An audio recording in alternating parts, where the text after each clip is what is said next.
What's good, y'all? My bad, I forgot I had a mic now. What's good, y'all?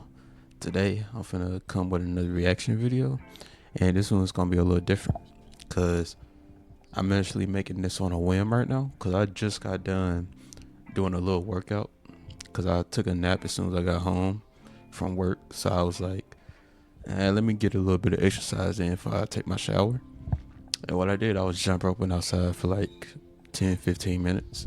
And I came back in and I was gonna do what I usually do, which is like I'll do like 100 push-ups, sit-up, squats. But I was like, I really want to get back to weight training because I don't really have weights in my house because I let my cousin borrow my 20-pound weights that I still had. Those are the only ones I had left, and he never brought them back. So what I've been using instead, my sister, she bought these adjustable weights, and I used these for a while, but the problem is, you see this little thing right here? This is what you use to hold down the weight to make sure it doesn't fall off and, be all dangerous. But I lost some of them, so now I can only use like a one dumbbell at a time. But I remembered that it also came with a kettlebell type weight. And I was thinking, you only need one for these. So if I were to use two of these, I still have enough to use two of these at one time. But I didn't think I would get that effective of a workout with them. But apparently kettlebells are like a super good workout equipment to use, especially for a home workout. And funnily enough, when I was about to use it, I found this video on why kettlebells are like possibly the best like single workout equipment. And I wanted to check this video out because I never do that. That kettlebells are like a super good workout equipment that you could use. I only think I ever used kettlebells for was like, the kettlebell swings and something like that. But I also remembered when I was at my boxing gym like 2 weeks ago, we did this workout with kettlebells outside, and it was really effective, man. Like, I was super tired after we got done doing that. We did it for like 10 minutes straight, kettlebells into suicides. That killed me, bro.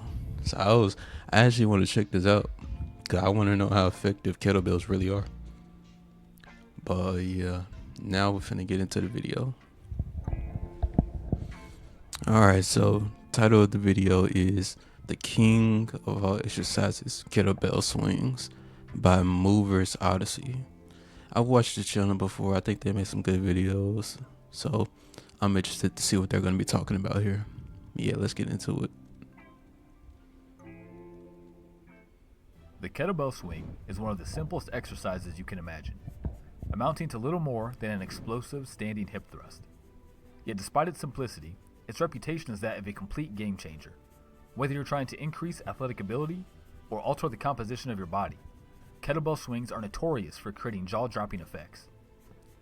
In this video, we're going to go over what these what I was talking about earlier, it's like super tiring to use a kettlebell swing, but I didn't know you could have, I didn't know that he said you can make like substantial body improvements with a kettlebell. And I don't know, I thought it was like too simple or too small to be super effective. But I think that's, now looking back at it, I don't think that's a really good mindset to have with anything. Because you can never just, judge someone by its cover. Judge a book by its cover. So effects are, I think how that to was my perform the fault. swing, and at the end of the video, supply a simple routine to help you best utilize kettlebell swings and maximize their training potential. First, it must be said that there are different types of kettlebell swings. The one we'll go over in this video is the two-handed hardstyle swing. Yeah. This swing is the foundational swing I would recommend learning first. This is a Russian-originated swing known for creating such extreme changes in those who utilize it that the effect has been given the name the what the hell effect. It is called this because those who train this seriously notice athletic gains in ways that don't even seem to make logical sense. Yeah, some of the workouts I've done with a kettlebell is obviously that one. That's like the beginner kettlebell that everybody does. But my coach at the boxing gym, he also had us do. We held the kettlebell up like this because you know how in boxing you hold your guard up with your chin down. So what he had us do is he had us hold the dumbbell up, and then we jumped up and down off the mat.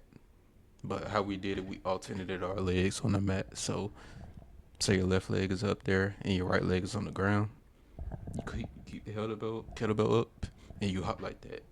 You don't step down and then switch foot. You just hop off each foot. And that was a really tiring workout, but it was really effective.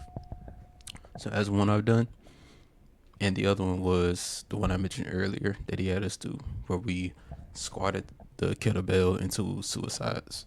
We did like 10 kettlebell squats into suicides, and then he had us do 10 kettlebell swings into suicides. For instance, when I started doing kettlebell swings, I broke past my old personal pull-up record and developed more endurance than what I had when I ran track and field in high school. And this is by no means an uncommon experience. You see, kettlebell swings focus primarily on the chain of muscles and connective tissue known as the posterior chain.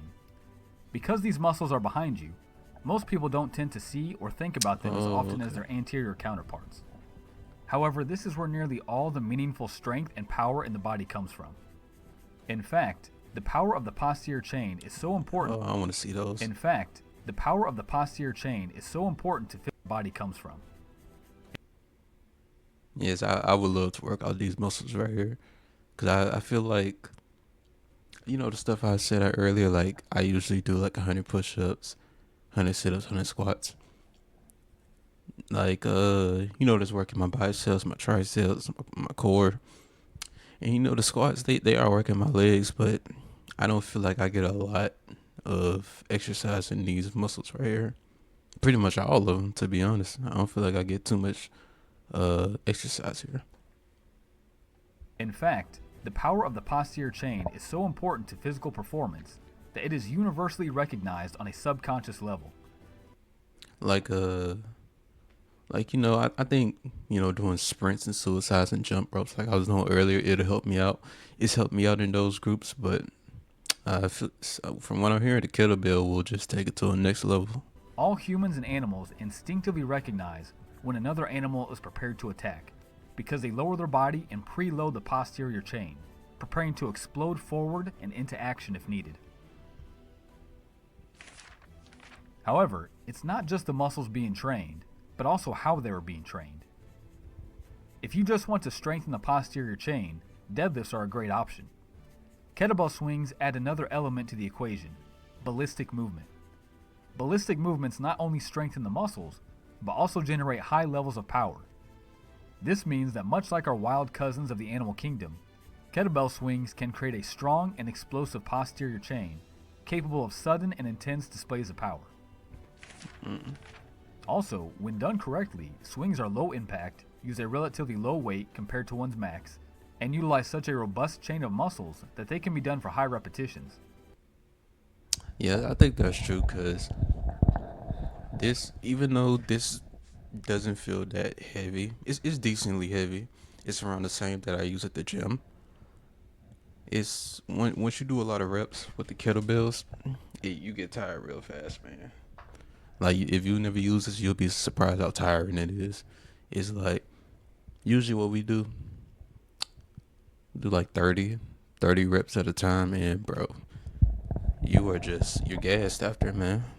I'm not kidding, man. I be gassed after I use these things. This creates an amazingly effective means of developing high-intensity stamina. In the American Midwest, this ability to use strength and power for extended periods of time has been aptly named farm boy strength. This effect has made kettlebells in general a favorite among wrestlers and martial artists of all kinds who have to rely on intense physicality over many rounds of effort. Dang.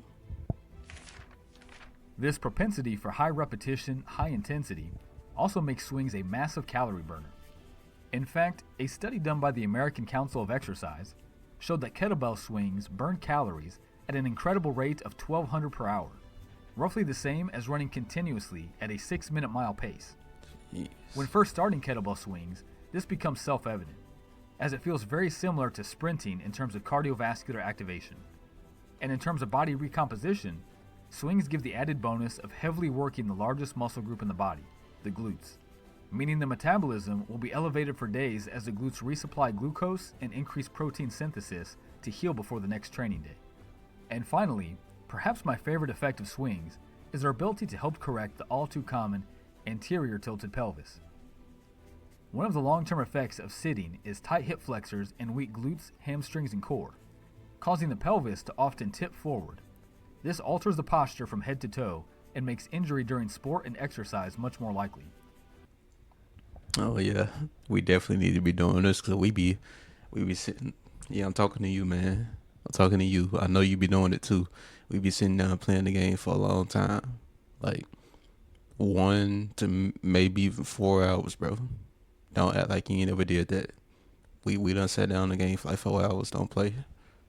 I already know you did that, bro. I did it too.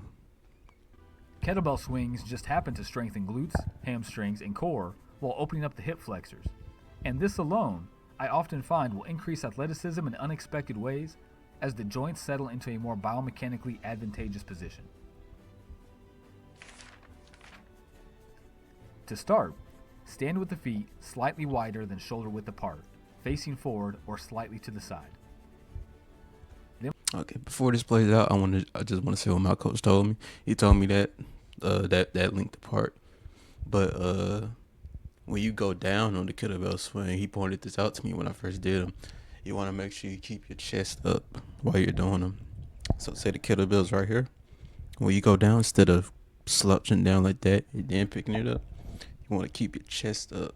It's kind of awkward to do it like this, but when it's going down, you want to make sure your chest stays up like that. So yeah, that's what I learned, and you could tell the difference. Place the kettlebell a few feet in front of you. Now slightly bend at the knees while creating a deep hinge in the hips. Be sure to keep the spine straight throughout the entire movement, never rounding the back. Mm-hmm. Now put both hands on the handle of the kettlebell and pack the shoulder blades into the back by activating the rhomboids and the lats. Next, hike the kettlebell back like you were hiking a football. Bring the kettlebell between the legs until the wrists reach the thighs. I thought he was doing swings. I mean, then he doing swings. I thought he was doing squats. As you raise up into a tall stance, launching the kettlebell forward with the power of the hips. The arms and shoulders themselves never actually pull the kettlebell up, but instead simply relax and keep hold of the kettlebell as the momentum of the hip thrust lifts the weight into the air. Breathe out forcefully as you thrust the hips, and near the top of the movement, contract the glutes and the abdominals. The goal is to create enough force to float the kettlebell up to about chest height. Once it reaches this height, let it fall back down as you breathe in and let the arms smoothly guide the kettlebell back between the thighs. When the wrists have reached the thighs, contract the glutes again and powerfully extend the hips as you breathe out and perform the next repetition. Be sure to drive through the heels and be careful not to make this a squat. The movement should be mostly in the hips and very little in the knees. Here's an example of a common HIIT-style kettlebell swing workout. Though if you're new to the swing, I would try something simpler to learn the skill and adapt to the exercise first, like 3 sets of 10 reps 3 times a week, with a minute or 2 break in between sets. If you'd like to learn more about training with kettlebells and get access to more workouts, check out my free, fully illustrated kettlebell quick start guide on my website, moversodyssey.com. Well, that's it for the video. Thanks for watching. If you enjoyed, be sure to subscribe. All right, that's the end of that video. So yeah, I just wanted to get a little bit more information on this on kettlebell, and I actually found some workouts. Let me see if I can pull them up. I found one that I'm gonna do tonight. It was a little YouTube short. Let me see, where is it? It was this one right here.